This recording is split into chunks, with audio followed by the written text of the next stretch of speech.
The chamber had been silent for 11 seconds before Ambassador Veth realized that silence itself was the answer. She had expected an argument. She had prepared for negotiation. The Conclave's legal team had drafted 17 contingency responses to 17 possible human objections, each one refined over 4 months of interstellar transit, each one anticipating a different shade of human desperation or defiance. What none of them had anticipated was this: the human delegate, a woman named Coordinator Mara Olin, setting down her translation earpiece on the table with a small, careful click, folding her hands and saying nothing at all. The document between them was 300 pages long. Its final paragraph contained a demand that had never before been issued to any spacefaring civilization in 4,000 years of conclave governance. Veth had expected the humans to argue about it. She had expected them to stall, to posture, to appeal to galactic law. She had expected them to do anything except sit quietly and look at her with an expression she could not, for reasons that deeply disturbed her, decode. The silence stretched to 14 seconds, then 15. Veth noticed that Olin's hands were not trembling. She noticed that the two human observers seated behind Olin, a young man with a scar across his jaw and an older woman whose hair had gone entirely white, were not exchanging glances the way frightened subordinates typically did. They were watching Veth. All three of them were watching Veth in a way that made the ambassador feel, for the first time in a distinguished 40-year diplomatic career, that she was the one who had walked into an unfamiliar room. She told herself this was irrational. The Conclave had 47 member civilizations. Humanity had been spacefaring for barely 130 years. The document on the table represented the collective decision of a governing body whose oldest member civilization predated human writing. Veth was not the one in an unfamiliar room. She told herself this clearly and precisely, and the silence continued, and Coordinator Olin's expression did not change, and for reasons Veth could not immediately explain, the ambassador felt the first cold edge of something she would not call fear because she was a professional, but which moved through her the way fear moved. "You've read the document," Veth said finally. Her translator rendered it in Terran standard with perfect fidelity. "Twice," Olin said. "Then you understand the Conclave's position." "I understand what the document says," Olin replied, and there was something in the precision of that phrasing, the gap between what the document said and what the Conclave's position actually was, that Veth filed away and decided to examine later. "The demand is non-negotiable," Veth said. "The full disclosure and transfer of all human weapon systems, active or archived, conventional or experimental, including any systems currently in development, to a Conclave-managed repository pending review. The Conclave Security Commission will assess each system and determine what, if anything, is returned. Compliance is required within 90 days.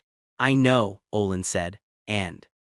Olin picked up her earpiece from the table and turned it over in her fingers, not to put it on, just to hold it. She looked at it for a moment the way someone looks at an object they have decided to stop pretending they need. "We'll need some time to discuss it," she said. "The Conclave, not with you," Olin said. "Internally, we'll need some time to discuss it internally." She stood, and so did her two observers, with a smoothness that Veth noticed was not the smoothness of people who had rehearsed the gesture but of people who had stopped needing to rehearse anything. "We'll contact you by end of week." She left the translation earpiece on the table. Veth watched them go. She sat in the chamber for a long time afterward, surrounded by her legal team, and none of them said anything, and the silence was entirely different from the silence before. Because before, Veth had thought the humans were speechless. Now she was no longer sure who had been silent at whom. The formal request had originated from an incident 40 months earlier that the Conclave's internal communications referred to as the Keyleth Margin event, and that humanity, Veth had since learned, referred to by a completely different name whose translation did not map cleanly onto any language in the Conclave database. The closest rendering was something like the quiet, or possibly the patience, or in certain dialects the waiting that was not waiting. The ambiguity was deliberate, the Conclave's linguistic analysts had concluded. They had concluded this without quite being able to explain what exactly had been deliberate about it. The event itself had been documented by 3 Conclave observation vessels, stationed in the Keyleth Margin for a routine cartographic survey. The human colony ship Perseverance had been traveling through the same region when it encountered a debris field from a Veth military engagement 2 years prior, an engagement that the Conclave had classified, and in the formal language of interstellar governance, resolved. The debris field contained 3 live munitions of Veth manufacture, each one carrying a payload sufficient to reduce a moon to slag. What the Perseverance had done with those munitions was what had generated the request. The observation vessels had watched. They had recorded everything with a thoroughness their crews would later describe in depositions as making them uncomfortable in retrospect. The The Perseverance had not destroyed the munitions, which would have been the logical response. It had not called for conclave assistance, which would have been the expected response. It had not altered course to avoid the debris field, because two of the munitions were on the edge of a proximity trigger threshold, and any course change of sufficient magnitude would have detonated them. What it had done was spend 19 days in the debris field. 19 days. Veth had looked at that number many times, and it did not become more comprehensible with repetition. The Perseverance carried 4,200 colonists and a crew of 300. For 19 days, using equipment that was by conclave standards primitive and by human standards apparently ordinary, the crew had moved through the debris field with the 3 live munitions and done something to each of them that the observation vessels had recorded but whose purpose the analysts had not 4 months later fully agreed upon. The result was that the munitions no longer functioned. Not because they had been destroyed. Because something had been done to their interior architecture that made the observers feel, when they reviewed the footage, that the munitions had been reasoned with. This was not a technical description. It was the word a junior analyst had used in a preliminary report and which had been struck from the official version, and which Veth had read in the preliminary version because she was thorough, and which had not entirely left her thinking since. The Perseverance had then continued to its destination. The Conclave's Security Commission had seen the footage and convened an emergency session. The footage showed humans doing things to weapons systems they should not have had the technical capacity to do, using methods the Commission's weapons experts had described variously as unprecedented, improvised, and in one memorable phrase that had also been struck from the official record, deeply creative in a way that implies they have thought about this before. The demand for full weapons disclosure had been the Commission's unanimous recommendation. It had seemed at the time like the rational response. Mara Olin sent her response on the 4th day, not the 7th. Veth had anticipated the humans would use the full time allowed, and the early response was the first of several details about the following weeks that she filed and returned to repeatedly. The response was brief. It acknowledged the conclave's demand. It said that the matter was being given full consideration at the highest levels of human governance. It said that Coordinator Olin looked forward to continued dialogue. It did not say yes. It did not say no. It said, in the precise and careful language of someone who knows exactly what they are saying and exactly what they are not saying, that the conversation was continuing. The Conclave's legal team analyzed the response for 2 days and produced a 40-page assessment that concluded, among other things, that the humans appeared to be cooperating. Veth read it twice and disagreed quietly with her own team's conclusion, and did not say so in any official channel because she was still unable to articulate why. Over the next 6 weeks, the Conclave received 17 further responses from Coordinator Olin. Each one was polite. Each one confirmed ongoing internal discussions. Each one contained at least one sentence that, when extracted from the surrounding courtesy, seemed to be doing something more than courtesy did. Veth began keeping a private file of these sentences and reading them in sequence, and the thing she noticed when she read them in sequence was that they told a different story than the individual responses told. They were not stalling, they were waiting. And the distinction, Veth had the growing and deeply uncomfortable sense, was as significant as the distinction between the human name for the Keyleth Margin event and the Conclave's name for it. She requested a second meeting with Coordinator Olin. Olin agreed immediately, which was unexpected, and suggested a location that was not the Conclave's diplomatic station but a human commercial transit hub 3 light hours away, which was also unexpected. And when Veth arrived, she found the coordinator sitting at a table in what appeared to be an ordinary public food service establishment, eating something. "Ambassador," Olin said and gestured at the chair across from her. "Thank you for coming." "I thought," Veth began. "I know," Olin said. She said it the way people said things they had known for longer than the conversation had been happening. "The location is public," Olin said. "Civilian, no recording suppression fields, no diplomatic shielding, nothing your security team can read as threatening." She looked at Veth with an expression that, over the weeks of reviewing human interaction footage, Veth had tentatively identified as something adjacent to kindness. "I thought that might be more comfortable." Veth sat. Her security team arrayed themselves at a distance that was professional, and that Olin's 2 observers, seated at a nearby table, mirrored precisely without appearing to coordinate it. "What are you waiting for?" Veth asked. She had decided in transit to forego the careful language entirely. Olin set down whatever she had been eating and considered the question for a moment that was long enough to be genuine thinking, and short enough to suggest the thinking had mostly been done already. "Can I ask you something first?" she said. "Yes, the 3 munitions in the Keyleth Margin," Olin said. "They were Veth manufacture, your military's design. Do you know what our people found inside them?" Veth had read the technical reports. "Components consistent with inside the casing architecture," Olin said. "The inner design, the part that took our crew 19 days to map." Veth was quiet. "We weren't disabling them," Olin said. "We were reading them." She paused. It took 19 days because the design was very thorough. Whoever designed those systems put a great deal of thought into them. We wanted to understand all of that thought. Something shifted in Veth's understanding of the Keyleth margin event that was significant enough that she felt it physically, a slight reconfiguration of how her body was holding itself.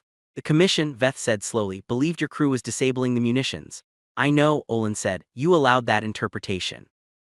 Olin looked at her. No one asked us to clarify. If you had clarified, then you would have known what we learned, Olin said, and we would have needed to have a different conversation much earlier without enough time to have it properly. She picked up what she had been eating. We needed time. For what? Olin looked at the food in her hand, then at Veth. To decide, she said, how much of that conversation to have.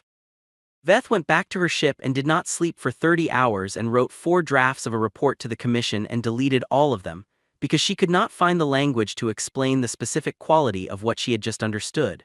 The humans had spent 19 days in a debris field with live munitions not because they had to. They had an option that would have taken 4 hours.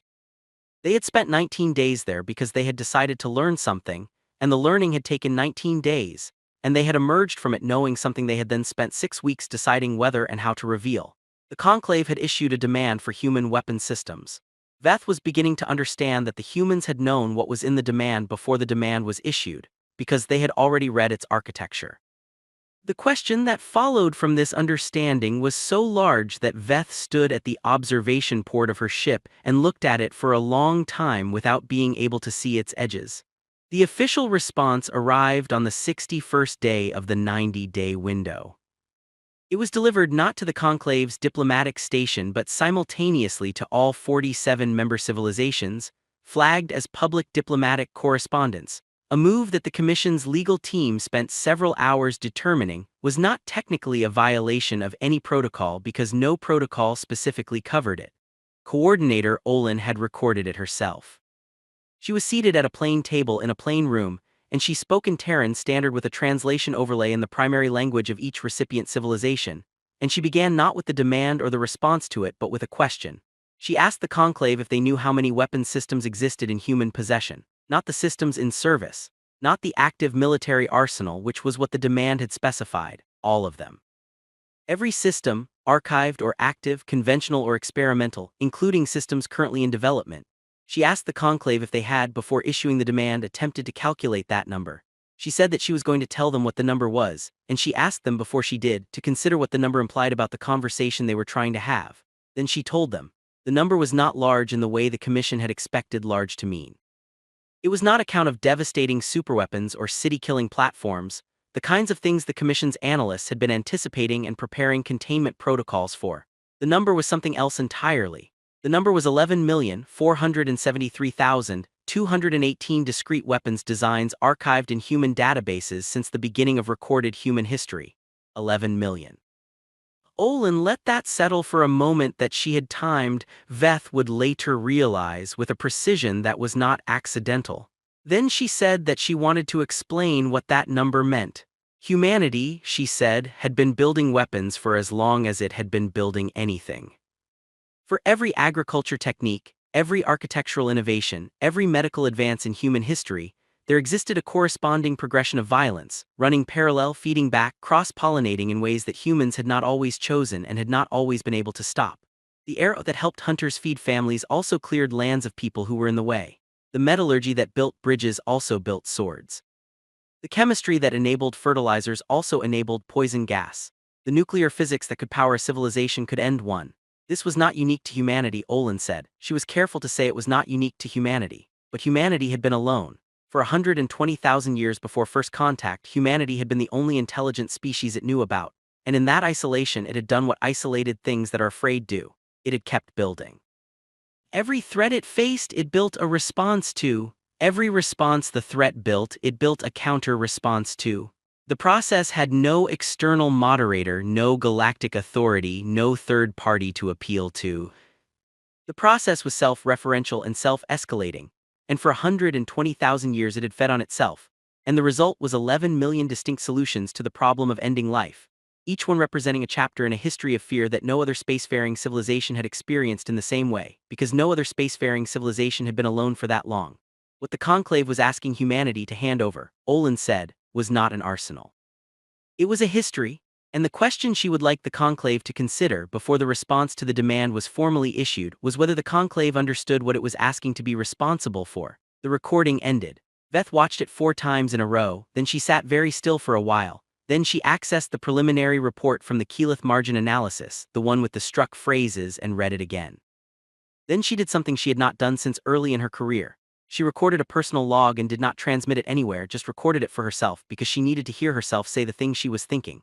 They didn't let us see the munitions architecture, she said to the recording. They let us see that they had read it, and now they're letting us see that they've been reading everything. And what I don't know, what I still don't know, is what they've decided to do with what they've read. She stopped the recording. She thought about the human name for the Keyleth margin event. The waiting that was not waiting. She thought about what waiting looked like when it was not, in fact, waiting. The commission convened an emergency session. The session lasted 4 days. 3 different working groups were established to assess 3 different dimensions of what the human communication had implied. And when Veth presented her private assessment to the commission's presiding council, she chose her words with more care than she had chosen words in decades, because she had learned, watching coordinator Olin, what words chose not to say. She said that the human response had not answered the demand. She said that it had not refused the demand. She said that it had, in her assessment, restructured the demand, had taken the commission's framing of weapons as objects to be transferred and replaced it, quietly and precisely, with a different framing. Weapons as accumulated knowledge, and knowledge as something whose transfer could not be undone, and responsibility as something that had to be accepted before it could be handed over. The conclave had asked humanity to hand over its arsenal. Humanity had asked the conclave if it was sure it wanted to understand what that meant. The council was quiet for a long time. Then the presiding authority, a D-Helk elder named Soreth who had governed interstellar law for longer than humanity had been spacefaring, asked a question that silenced everyone in the chamber. Have we determined, Soreth asked, whether the humans have already begun transferring the information? Veth had not considered this question. She realized, in the moment it was asked, that she should have, and that the reason she hadn't was that she had still been thinking about the demand the way it had originally been framed, and that this was exactly the kind of conceptual limitation the human communication had been designed. She chose the word carefully in her own thinking, designed to reveal. The Commission's technical team spent 3 days auditing the Conclave's own weapons research archives, and what they found on the 3rd day was something that took Veth a long time to fully process even after she had read the report twice. There were 11,437 research papers, technical analyses, engineering assessments, and theoretical explorations distributed across Conclave databases in the preceding 90 years. They had come through ordinary academic and research channels. They were cited by Conclave researchers. Some of them had been foundational to certain Conclave defensive systems. The authorship was distributed across a range of apparently unrelated human research institutions and individual researchers. They had not been disguised, they had not been hidden. They were simply present, in ordinary places, doing ordinary things, and what they collectively constituted, when the technical team mapped their interdependencies and traced their combined implications, was a framework. A complete, functioning, integrated framework for understanding the architecture of weapons systems designed by 11 million distinct historical processes, and the relationships between those processes and the defensive systems that had been built in response to them. The humans had not waited for the demand to begin thinking about how knowledge moved. The humans had been moving it for 90 years, not secretly, not illegally. In the open, through channels that any Conclave researcher could access piece by piece in a way that only became visible as a whole when you already knew to look for it. Veth read the report and then she read it again and then she stood very still for a very long time, because she had been a diplomat for 40 years and she understood what she was looking at. And what she was looking at was not a threat and not an invasion and not a deception. It was the opposite of a deception. It was total, complete, utterly deniable transparency, the kind that could only be called transparency if you knew what you were reading, and which looked like ordinary research if you didn't. The Conclave had asked humanity to hand over its arsenal. Humanity had already been doing it, not as weapons, as understanding, piece by piece through academic channels for 90 years, in a way that gave the Conclave's own researchers the tools to understand the framework without ever being told they were being given the tools, and which could therefore not be refused, contained, or redirected, because you cannot refuse knowledge that you have already used to build your own systems. Veth went back to the chamber where she had first met Coordinator Olin and sat in the same chair she had sat in and looked at the table. 11 seconds of silence. She had thought the silence was hesitation. The second formal meeting between Veth and Coordinator Olin happened not because Veth requested it but because Olin did, which was a distinction that felt important in ways Veth was still calibrating. The location this time was the Conclave Diplomatic Station, Olin's choice. The young man with the scar was there again, and the older woman with white hair, and Veth had requested profiles on both of them and received files that were thorough, and which told her something she had not expected. The young man was a structural engineer who specialized in damage assessment, and the older woman was a historian whose primary area of study was the long-term institutional consequences of disarmament treaties. Neither of them was, in any formal sense, a weapons expert or a diplomat or a security professional. Beth thought about this during the transit. She thought about what it meant to bring a damage assessor and a disarmament historian to a meeting about weapons. "You knew about the research framework," Beth said when they were seated. "Yes," Olin said, "you knew we would find it." "We knew you would find it when you were ready to look," Olin said, "which is different." The Commission believes the framework constitutes a form of unauthorized technology transfer. The Commission can make that argument, Olin said. There are researchers at 17 conclave institutions who will find it very interesting, since their own published work cites the framework papers extensively. Beth had known this. She had known it before coming, and she had come anyway because there was a question she needed to ask, and she had not been able to find a way to ask it through any other channel. "What do you want?" she asked. Olin looked at her. The expression on the human woman's face was one that Veth had been cataloging for months across recordings and meeting footage and now in person, and she had finally decided it was not, as she had initially assessed, a kind of calculation. It was something older than calculation. It was the expression of someone who had already been to the place the conversation was going and had come back from it and had decided to let the conversation go there anyway because the going was necessary. "The same thing you want," Olin said. "Stability, safety, a galaxy where what happened in the Keyleth margin doesn't happen again. 3 live munitions in a debris field. There were 47, Olin said. Veth's translator rendered this perfectly, and Veth sat with it for a moment.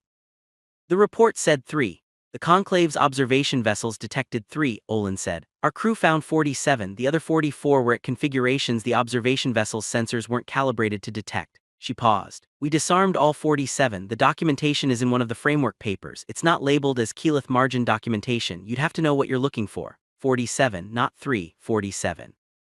And the observation vessels, the Conclave's own vessels, stationed for survey, equipped with military-grade detection systems, had seen 3. The humans had spent 19 days in a debris field with 47 live munitions because only they could see all 47 of them. And they had disarmed all 47. And they had documented how in a research paper that was currently sitting in Conclave academic archives, accessible to any researcher who needed it. And they had said nothing. They had not said, "Your observation vessels have a calibration gap." They had not said, "We found more than you could see." They had not filed an incident report. They had gone into the debris field and done the work and come out the other side and continued to their destination, and the documentation existed for anyone who was ready to look for it. "The calibration gap," Veth said slowly. "Our sensors are very good," Olin said. "The gap is narrow, but it's there." She met Veth's eyes. "We didn't put it there?" "No," Veth said, "you found it." "We find things," Olin said simply. "It's what we do, it's what 120,000 years of being alone and afraid teaches you to do. You look for what's there, not just what you expect to be there." Veth thought about the Commission's demand, the full disclosure and transfer of all human weapons systems, the confidence behind it. The certainty that the humans would be overwhelmed by the weight of Conclave authority, that compliance was inevitable, that the only question was timing. "If we had pushed the demand," Veth said, "if we had enforced it at 90 days, we would have complied," Olin said. "With what?" The human coordinator was quiet for a moment that felt to Veth like the edge of something very large. "That," Olin said, "was the question we spent 6 weeks deciding whether to answer." The older woman, the historian whose name was Dr. Calla, spoke for the first time in the meeting. "Ambassador," she said, "may I ask what the Commission believes it would do with 11 million weapons designs?" Veth looked at her. "Assess them, contain them, ensure they couldn't be deployed without conclave oversight." "Over what period of time?" The Commission estimated 5 to 10 years for initial assessment. Wren nodded slowly in the way of someone who has done the corresponding calculation many times. "In 5 to 10 years," she said, "the Commission would understand perhaps 12 to 15% of the designs, the ones that translate most cleanly into conclave technical frameworks, the ones that map onto weapons architectures the Commission's experts already recognize." She paused. "The others would be sitting in a repository, archived, accessible. In a facility staffed by researchers who would spend years slowly building enough context to understand what they were looking at." "The Commission's experts are very good," Wren said, the echo of Olin's phrasing deliberate. "But context is not expertise, context is history. The Commission's experts would have the designs without the 120,000 years of fear that generated them. Without the accumulated scar tissue of every civilization that ever encountered one of those designs on the wrong end of it. Without understanding why each one was built, what it was built in response to, what it was designed to make impossible. She folded her hands on the table. What you would have, Ambassador, is a repository of answers to questions you don't know to ask. Veth thought about the framework papers in Conclave archives. The way they had moved knowledge piece by piece in context, attached to the reasoning that made the knowledge meaningful rather than just dangerous. And what the framework papers do, Veth said slowly, is give context before content, Ren said. Build the vocabulary before the text arrives. Ensure that whoever receives the information receives it already knowing enough to understand it rather than merely possessing it. The framework papers, Veth said, they weren't the transfer.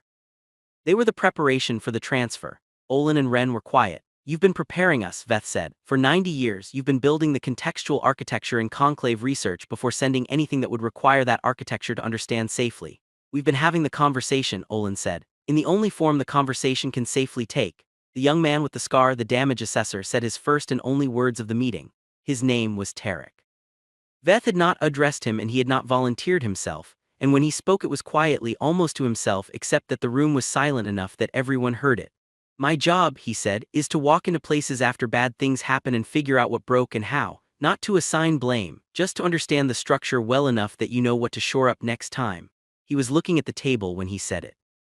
I've been in buildings after fires, after collapses, after things that weren't supposed to be able to fail, and the pattern is always the same. The failure is never in the structure you were watching, it's in the connection between structures you didn't think to check. He looked up. 47 munitions, not 3. He did not say anything after that. Veth looked at him and then at Olin and then at Ren, and she thought about the architecture of what had just been laid in front of her. A damage assessor, because the meeting was about understanding what breaks. A historian, because the meeting was about understanding why knowledge without context is the architecture of failure.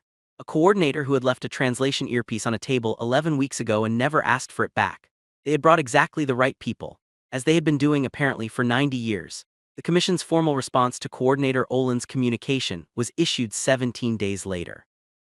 It withdrew the demand in its current form and proposed a joint working group to develop a framework for collaborative weapons knowledge review. A framework that would, in the Commission's careful diplomatic language, draw upon existing research collaborations and build upon established academic channels.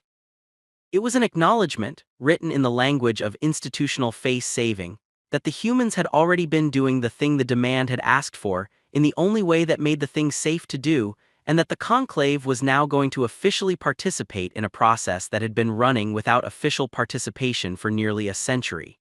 Veth delivered the response personally. Olin read it at the table in the same chamber where the silence had lasted 11 seconds, and when she looked up her expression was not triumph.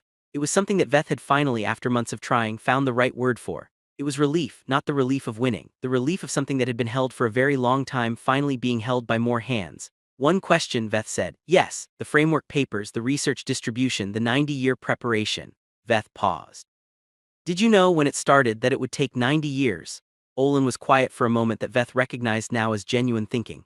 The people who started it knew it would take a long time, she said. They didn't know how long. They started it because they had worked out that the conversation was necessary and that the conversation couldn't be rushed and that the preparation had to come before anyone was ready to have the conversation. She looked at the response document. Most of the people who started it didn't live to see this meeting. Veth sat with that for a moment. Human lifespans were approximately 80 to 90 years. The preparation had taken 90 years. The people who had begun it had known when they began that they were building something they would not be present for, that the conversation they were preparing the galaxy to have would happen after they were gone. That the work was necessary and the work was long and they had begun it anyway and trusted that others would continue it. Why? Veth asked, and she was not asking about tactics or strategy or diplomatic positioning. She was asking the other question, the one underneath. Because 47 munitions, Olin said, not 3, she looked at Veth steadily. Because we've been in the debris field, we know what's there. And we know what happens when someone who doesn't know what's there goes in without preparation. She picked up the response document. We've been the things in the debris field, Ambassador. For a long time, we know what it feels like to be encountered by someone who can only see part of you and assumes the part they can see is all of you. Veth walked back to her ship in the kind of quiet that is not silence but the opposite of it, the quiet of a mind processing too much to allow noise. She thought about 47 instead of 3. She thought about 90 years of preparation for a conversation no one in the first generation would survive to complete. She thought about 11 million weapons designs that were, underneath the accumulated fear that had generated them, a history of a species trying to survive in an empty galaxy with nothing to negotiate with except itself. She thought about the translation earpiece on the table. The deliberate gap between what the document said and what the conclave's position actually was. The careful, precise, patient work of people who understood that the most dangerous thing in any encounter was not the weapon in the room but the incomplete picture in the observer's mind. She thought about the waiting that was not waiting, and she understood finally what the human name for the Keyleth Margin event actually meant. It was not about the 19 days in the debris field. It was about the 90 years before it. The waiting that looked like waiting but was underneath, the most sustained and deliberate act of preparation the galaxy had witnessed without recognizing it. The patience of a species that had learned, through 120,000 years of being its own worst enemy, that the only way to give someone something dangerous was to spend a very long time first making sure they were ready to hold it. Not because the humans were generous, not because they were peaceful. Because they understood, at a level carved into them by an isolation no other spacefaring species had endured, what happened when dangerous knowledge moved without its context, when weapons transferred without their history, when you handed someone the answer to a question they didn't know they were asking. They were not the strongest species in the galaxy. They did not have the most powerful ships or the oldest institutions or the most sophisticated sensors.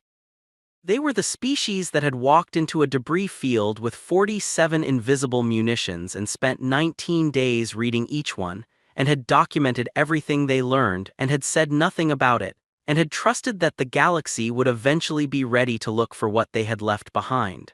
And they had been right. And that the willingness to work in a timeline that outlasted individual lives, to prepare for conversations that had not yet become necessary, to move knowledge like water through channels that didn't look like channels, to be present in a situation in a way that wasn't visible until you knew what you were looking for, that was not a weapon, and it was not a diplomatic strategy, and it was not a military capability. It was something older.